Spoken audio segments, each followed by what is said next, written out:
ये जो परिस्थिति बर्तमान बालेश्वर जिले में सृष्टि होती बीजेडी जो संकट नेता अभाव संकट सृष्टि ये केवल कौन भावुं से बालेश्वर ये परिस्थिति सृष्टि होशार सबू जिले में अल्प बहुत यही प्रकार परिस्थिति बर्तमान सृष्टि होती बीजेडी दल किभली भाव हैंडल करुँ बीजेडी दल किभली भाव समाधान कर समस्या को बीजेडी दल पर निर्भर करे। गणतांत्रिक व्यवस्था रे आपण कोठी अछंती कोठी की जिवे से आपणकर निजस्व निष्पत्ति से कार किछि कहबार नहीं किंतु एमाने वर्तमान देखुचंती एई जो शून्य स्थान बालेश्वर जिले में सृष्टि होती अंततः जो मानक ना चर्चा को आसुची जे से माने बीजेडी रे जोग देबे बीजेडी दल पक्षर निश्चित भाव में जोगाजोग करा जायछि जे एमतिया परिस्थिति रे आपण काई आसुनांती आमे आपण फुलमाला पकई दल को नै जिवु सेमाने मध्य देखुचंती राजनीति रे थिबा लोक आउ राजनीति रे तांको स्वर शुभु नाही सेमाने कोठी हजि जाइचंती पुणी से जदि जीवदान पाइले कौनसी परिस्थिति रे तांको सुविधा हला परिस्थिति तांको साहाय्य कला से पुणी जीवदान पाइकरी जीकरी उठले दीपत्र यदि कौली पारिले ताठो भली आउ अचीवमेंटा कौन हो पारे ये तो गोटे बड़ अचीवमेंट ना जड़े सरल एवं आमायिक व्यक्ति भाव में रघुनाथ महांतींकर सुनाम एवं अच्छी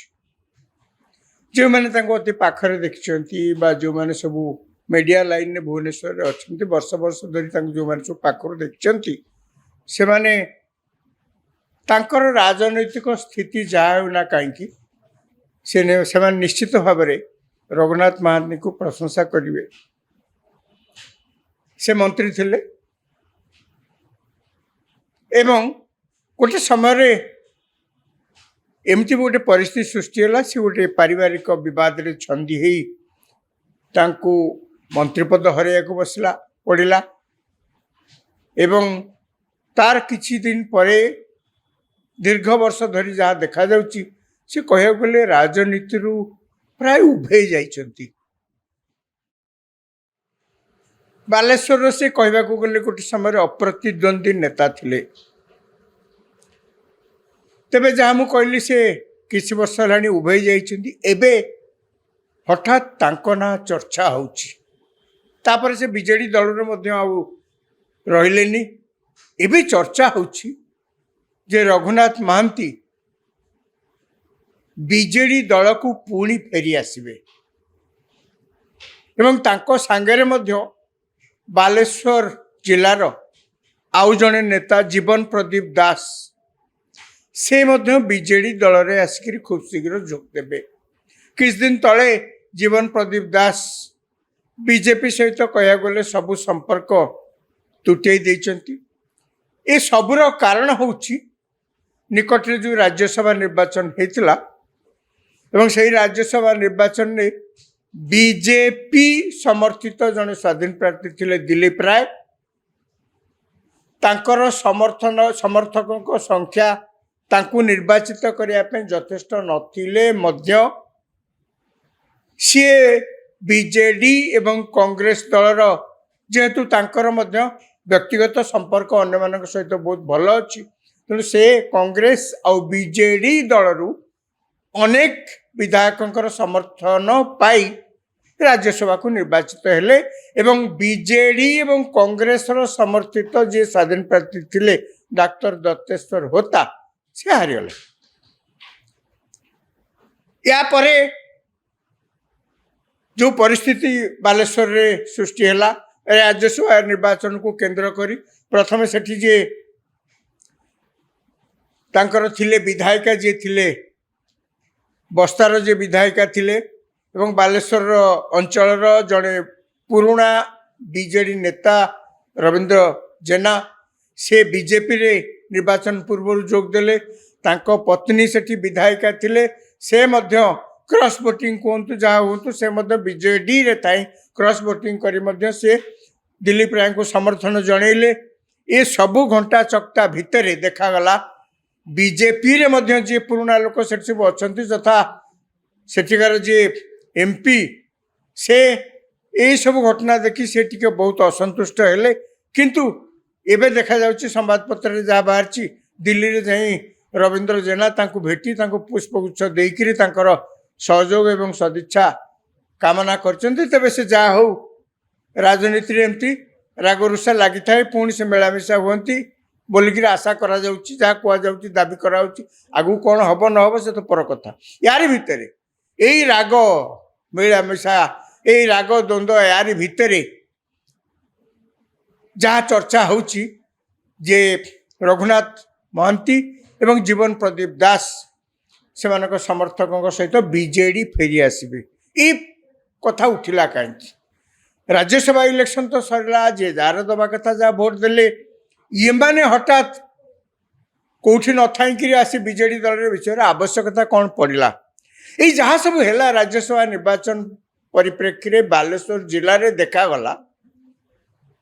कहीं एम तो केवल आसी ना बीजेपी की समर्थन दवाई से सांगे ग्रासरूट लेवल सरपंच हूँ जिला परिषद सभ्य हूँ बा जो मैंने सब बड़ बड़ पद पदवी अच्छा जो मैंने ग्रासरूट लेवल दल कम कर समर्थक से समस्ते से सहित जोग देते बीजेपी एमती परिस्थिति देखा जाउची जे बालेश्वर जिले में बीजेडी आउ के लोक ना माने नेता पदवाच्य आउ के लोक ना जी लोकों सहित संपर्क थे से कहले किए कौन कहले शुणुवे लोक तांकर 5 जन समर्थक थे एमतिया लोक कहवा गले बालेश्वर जिले में वर्तमान दिन में वर्तमान समय राज्यसभा निर्वाचन पर देखागला ये आउ लोक नहांती। आग को पंचायत निर्वाचन आसूची बीजेडी दल में अनेक फाट आ भितर सृष्टि होती बीजेडी दल कहवा गले ये आलोचना होची ये दल बेसी दिन रहिबो नाही। एमती परिप्रेक्षी दल पक्षर जो मैंने सब दलर पुरुषानुगता अच्छा सभापति निजे नवीन पट्टनायक कौन करा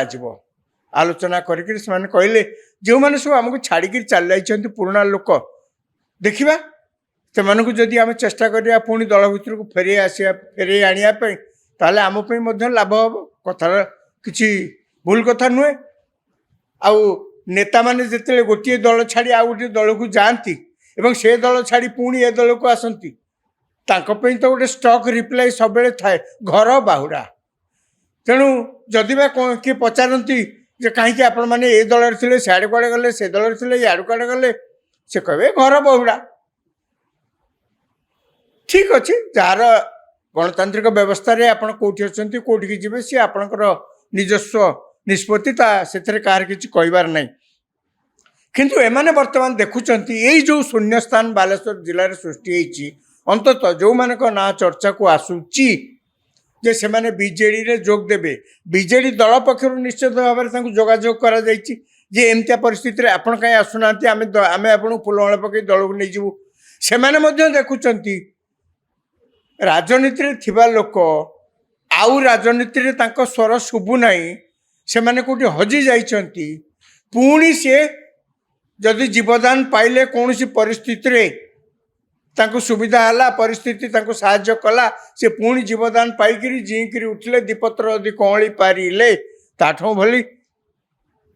आउ अचिवमेंट कौन हो पारे ये तो गोटे बड़ अचिवमेंट ना आपण हजि जाइछंती हठात गोटे परिस्थिति एभली सृष्टि है जो परिस्थिति रे आपणकर उपस्थिति आवश्यक पड़ा कहीं बीजेडी चाहते से आसंता कहीं लोक ना तेणु एमती गोटे परिस्थिति सृष्टि है आवश्यक पड़ा आपण आसिले आपण आसवा फल लाभ है आपणकर भी किसी कम लाभ नुहे कहीं आपन तो हजि जाइए एवं अंततः आपण जीवदान पाइले एमती परिस्थिति रे जहाँ चर्चा होची से माने खूब शीघ्र आसी बीजेडी दल में जोग देबे। किंतु कथा होची दुईटी कथा आदरे उठुची एक ये जो परिस्थिति बर्तमान बालेश्वर जिले में सृष्टि होती बीजेडी जो संकट नेता अभाव संकट सृष्टि ये केवल कौन भावुं से बालेश्वर में परिस्थिति सृष्टि होशार सबू जिले में अल्प बहुत यही प्रकार परिस्थिति बर्तमान सृष्टि होती बीजेडी दल किभली भाव में हैंडल करुच्ची बीजेडी दल किभली भाव में समाधान कर समस्या को बीजेडी दल पर निर्भर करे। दुई जोटा बेसी गुरुत्वपूर्ण कौन सी समस्या जिते देखा जाए समाधान खोजा पूर्वर ସମସ୍ୟାର କାରଣ ଖୋଜିବାକୁ ପଡ଼େ। ଯଦି ଆପଣ ସମସ୍ୟାର କାରଣ ନ ଜାଣି ସମସ୍ୟାର ସମାଧାନ ପାଇଁ ଆପଣ ଖୋଜୁଥାନ୍ତି ତାହେଲେ ସମାଧାନର ବାଟ ଆପଣ ପାଇବେ ନାହିଁ। ଏ ସବୁ କଥା ଡାକ୍ତରଙ୍କ ପାଖକୁ ଯେତେବେଳେ ରୋଗୀ ଯାଆନ୍ତି ଡାକ୍ତର କ'ଣ ପଚାରନ୍ତି? ନାନା ପ୍ରକାର କଥା ଯେଉଁ ପଚାରନ୍ତି ଡାକ୍ତରଙ୍କର ଉଦ୍ଦେଶ୍ୟ ହେଉଛି ଜ୍ୱର ହେଇଥାଉ ବା କାଶ ହେଇଥାଉ ବା ପେଟ କାମୁଡ଼ୁଥାଉ ଯାହା ବି ହେଉ କାରଣ କ'ଣ, କେଉଁ କାରଣ ଯୋଗୁଁ ଏହି ପ୍ରକାର ଅବସ୍ଥା ସୃଷ୍ଟି ହେଇଛି। ଆମେ ଯେତେବେଳେ ସେ କାରଣ ଖୋଜିକି ସଠିକ୍ କାରଣଟିକି ପାଇବା ସେତେବେଳେ ସମସ୍ୟାର ସମାଧାନ ସହଜ ହେବ। ବିଜେଡି ଦଳରେ ଯେଉଁ ଅବସ୍ଥା ସୃଷ୍ଟି ହେଇଛି ଏଥିପାଇଁ କ'ଣ ଜିଲ୍ଲାରେ ଯେଉଁ ନେତାମାନେ ଅଛନ୍ତି ସେମାନେ ଦାୟୀ? ଏଥିରେ କ'ଣ ଗ୍ରାସରୁଟ୍ ଲେଭେଲରେ ଯେଉଁ ନେତାମାନେ ଅଛନ୍ତି ବିଜେଡ଼ିର ବର୍ଷ ବର୍ଷ ଧରି କାମ କରୁଛନ୍ତି ଦଳ ପାଇଁ ସେମାନେ କ'ଣ ଦାୟୀ? ନା, ସମସ୍ୟା ଦଳର ନେତୃତ୍ୱ ଉପରେ, ସମସ୍ୟା ଯେଉଁମାନେ ଦଳର ଶୀର୍ଷରେ ଅଛନ୍ତି, ଯେଉଁମାନେ ଦଳର ଶୀର୍ଷରେ ଥାନ୍ତି ସେ ବିଜେଡ଼ି ଦଳ ହେଉ କି ଅନ୍ୟ ଯେକୌଣସି ଦଳ ହେଉ, ସେମାନେ ସବୁବେଳେ ଗୋଟେ ଗାର୍ଡିଆନ୍ ଭାବରେ ସମସ୍ତଙ୍କୁ ସାଙ୍ଗରେ ନେଇକରି ଚାଲନ୍ତି। ଗୋଟେ ଦଳ ସେ ରାଜନୈତିକ ଦଳ ହେଉ କି ଅନ୍ୟ ଯେକୌଣସି ଦଳ ହେଉ, ଗୋଟେ ଦଳ ସେତିକିବେଳିଆ ଏକାଠି ହେଇକରି ଆଗକୁ ଯାଏ ଏବଂ ତା ଲକ୍ଷ୍ୟସ୍ଥଳରେ ପହଞ୍ଚେ। ଲୋକଙ୍କର କିଛି କାମ କରିବାକୁ ଥିଲେ ସେମାନେ କରିବାକୁ ସକ୍ଷମ ହୁଅନ୍ତି ଯେତେବେଳେ ଦଳ ଏକ ହେଇଥାଏ। ଏବଂ ଦଳକୁ ଏକ କରି ରଖିବା ପାଇଁ ଯାହା ମୁଁ କହିଲି ସେ ରାଜନୈତିକ ଦଳ ହେଉ କି ଅନ୍ୟ ଯେକୌଣସି ଦଳ ହେଉ, ଦଳକୁ ଏକ କରି ରଖିବା ପାଇଁ ଦଳର ଶୀର୍ଷ ନେତୃତ୍ୱ ହିଁ ତାଙ୍କରି ଉପରେ ସବୁକିଛି ନିର୍ଭର କରେ। ଏ ଯେଉଁ ରାଜ୍ୟସଭା ଇଲେକ୍ସନରେ ଯେଉଁ ପରିସ୍ଥିତି ସୃଷ୍ଟି ହେଲା ଆପଣ କୁହନ୍ତୁ ତ, এই ପରିସ୍ଥିତି ସୃଷ୍ଟି କାହାକୁ ଆପଣ ଦାୟୀ କରିବେ? କ'ଣ ଦଳ ଭିତରେ ତାই ସମସ୍ତେ ଯାହା ଅଭିଯୋଗ ହେଲା ଏଇ ଆଙ୍କଠୁ ପଇସା ନେଇଗଲେ ସେ ତାଙ୍କଠୁ ପଇସା ନେଇଗଲେ ଆଙ୍କଠୁ ପଇସା ଏମିତି କରିଦେଲେ ସମସ୍ତେ ଖାଲି କ'ଣ ପଇସା ନେଇକରି ଭୋଟ ଦେଇ ଦେଉଛନ୍ତି? ଆଉ କିଛି କାରଣ ନାହିଁ। କାରଣ ହେଲା ଆପଣ ଯିଏ ଦଳରେ ଅଛନ୍ତି ତାଙ୍କୁ ଆପଣ ଆଡ଼ ଆଖି କରିଦେଲେ, ଗୌଣ କରିଦେଲେ। ଯିଏ ଆପଣଙ୍କ ଦଳ ସହିତ କେବେ ସମ୍ପୃକ୍ତ ନଥିଲେ, ଆପଣଙ୍କ ଦଳ ଲୋକ ଯାହାଙ୍କ ନାଁ ମଧ୍ୟ ଶୁଣି ନଥିଲେ ସେଇମାନଙ୍କୁ ଆପଣ ଆଣି ଦୁଇ ଜଣ ଲୋକଙ୍କୁ ଆଣି ଦଳର ପ୍ରାର୍ଥୀ କରି ଆପଣ ତାକୁ ଥୋଇଲେ ଏବଂ ଦଳର ଲୋକମାନଙ୍କୁ ଯିଏ ଆପଣଙ୍କୁ ନେତା କରିଛନ୍ତି, ଯିଏ ବର୍ଷ ବର୍ଷ ଧରି ଆପଣଙ୍କର ନେତୃତ୍ୱକୁ ସ୍ୱୀକାର କରିକି ଦୃଢ଼ ଭାବରେ ଛିଡ଼ା ହେଇଛନ୍ତି, ଯିଏ ଆପଣଙ୍କୁ ଓଡ଼ିଶା ସାରା କୌଣସି ପ୍ରକାର କାହାକୁ ଆପଣଙ୍କୁ ପଦେ ଓଲଟେଇକିରି କହିବା ପାଇଁ ବା ଆପଣଙ୍କୁ ସମାଲୋଚନା କରି କହିବାକୁ ପ୍ରଶ୍ରୟ ଦେଇନାହାନ୍ତି, ଆପଣ ତାଙ୍କୁ ଅଣଦେଖା କରିଦେଲେ। ଆପଣ ଭାବୁଛନ୍ତି ଯେତିକି ଲୋକ କ'ଣ ଦଳରୁ କ୍ରସ୍ ଭୋଟିଂ କରି ଦିଲ୍ଲୀପ ରାୟଙ୍କୁ ଭୋଟ ଦେଇଛନ୍ତି ଦଳର ଅସନ୍ତୁଷ୍ଟଙ୍କ ସଂଖ୍ୟା କ'ଣ ସେତିକି? ନା, ତାଠୁ ବହୁତ ଅଧିକା। ତେଣୁ ସେଇଥିଲାଗି ମୁଁ କହିଲି ଆଜି ଯଦି ଆପଣଙ୍କ ଦଳରେ କିଛି ସମସ୍ୟା ସୃଷ୍ଟି ହେଇଥାଏ ତାର କାରଣ, ଅନ୍ୟତମ କାରଣ ଦଳର ଶୀର୍ଷ ନେତୃତ୍ୱ। ସିଏ ନିଜକୁ କେତେ ସଜାଡ଼ିବେ, ସିଏ ନିଜ ଦଳକୁ କେତେ ସଜାଡ଼ିବେ ଏବଂ କ'ଣ କରିବେ ଆମେ ତ ଜାଣିନୁ। ଆମେ କେବଳ ଅପେକ୍ଷା କରିବା ଦଳକୁ ସିଏ ସଜାଡ଼ିବା ପାଇଁ ପ୍ରଥମେ ଆଗେ ଆତ୍ମସମୀକ୍ଷା କରନ୍ତୁ। ଆତ୍ମସମୀକ୍ଷା କଲେ ସମସ୍ୟାର ସମାଧାନର ବାଟ ଆପଣା ଛାଏଁ ତାଙ୍କ ପାଖରେ ପହଞ୍ଚିଯିବ। କେବଳ କୌଣସି ଜିଲ୍ଲାରେ ହଠାତ୍ ନେତାଙ୍କର ମରୁଡ଼ି ପଡ଼ିଯାଇଛି, ଇଏ ଚାଲି ଯାଇଥିଲେ ଦଳରୁ ତାଙ୍କୁ ନେଇ ଆସିବା, ସିଏ ଚାଲି ଯାଇଥିଲେ ଦଳରୁ ତାଙ୍କୁ ନେଇ ଆସିବା, ଏଥିରେ ସମାଧାନ ହେବନି ସମସ୍ୟାର। ଆଜି ହୁଏତ ଥମି ଯାଇପାରେ, କାଲିକି ପୁଣି ଉଠିବ। ସମସ୍ୟାର ଏକମାତ୍ର ସମାଧାନ ନିଜେ ନିଜକୁ ଆତ୍ମସମୀକ୍ଷା କରିବା। ଆଶା କରିବା ବିଜେଡ଼ି ଆତ୍ମସମୀକ୍ଷା କରିକିରି ପ୍ରଥମେ ଆଗେ ସ୍ଥିର କରିବ ଦୋଷ ତ୍ରୁଟି କେଉଁଠି ଅଛି।